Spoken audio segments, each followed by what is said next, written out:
Are you ready to witness one of the most shocking betrayals in NFC South history? The Atlanta Falcons are reportedly considering trading their former Golden Boy, Kyle Pitts, to none other than their division rival, the Carolina Panthers. Yes. You heard that right. The same Kyle Pitts who was supposed to revolutionize our offense might soon be catching touchdown passes against us twice a year. Let's be brutally honest here. Falcons faithful. This potential move cuts deep, and it should. We're talking about a player who was drafted 4th overall just a few years ago. A generational talent who was supposed to be the missing piece that would elevate our franchise to championship contention. Instead, we're now watching our front office explore shipping him off to Carolina. Of all places, like he's some unwanted Christmas gift we're regifting to our least favorite relative. The writing has been on the wall for months now. Kyle Pitts hasn't just failed to live up to expectations, he's been a ghost of his rookie season self. Remember that electrifying first year when he torched defenses for over 1,000 yards? When analysts were comparing him to the greatest tight ends in NFL history? Those days feel like a distant memory now, buried under a mountain of dropped passes, inconsistent performances, and injuries that have derailed what should have been a meteoric rise to superb.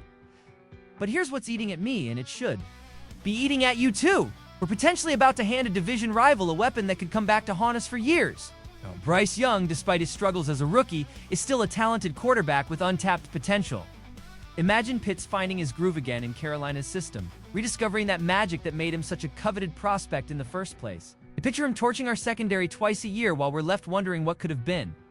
Falcons' reasoning makes sense on paper. I'll give them that. Our offense is loaded with talent. Bijan Robinson is establishing himself as one of the premier running backs in the league.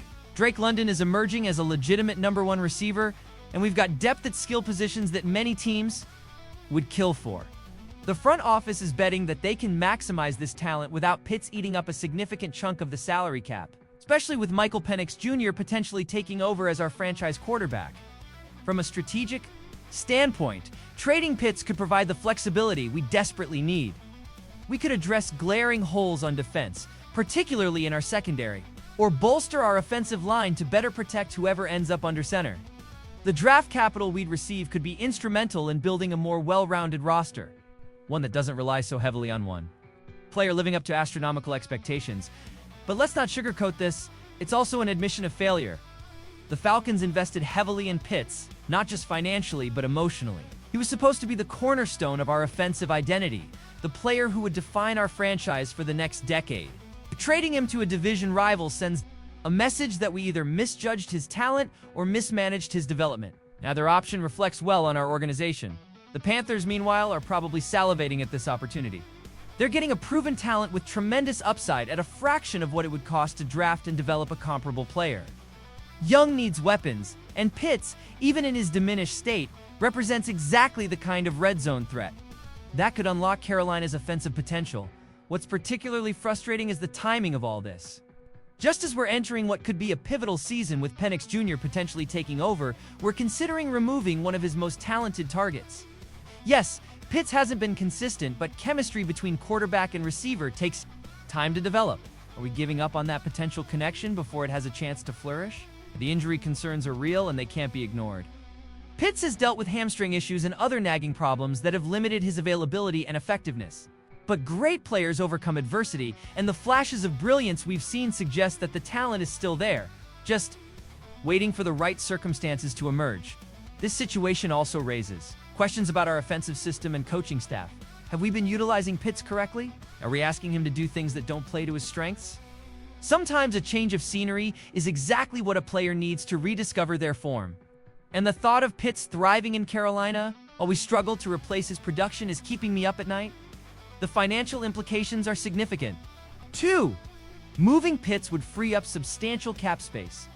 But it would also mean we're essentially admitting that one of our biggest investments was a bust.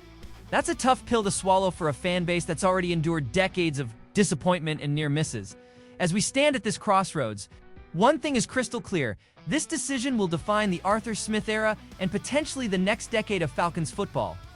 If Pitts goes to Carolina and rediscovers his rookie form while we continue to struggle offensively, this trade will haunt us for years to come.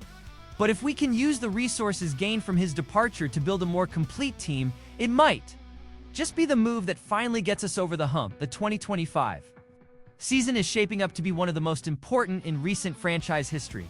Whether Kyle Pitts is wearing red and black or Carolina blue when it kicks off could determine whether we're playoff contenders or division also-rans once again. What do you think, Falcons fans? Should we cut ties with Pitts and focus on building around our other weapons, or are we about to make a mistake that will come back to bite us?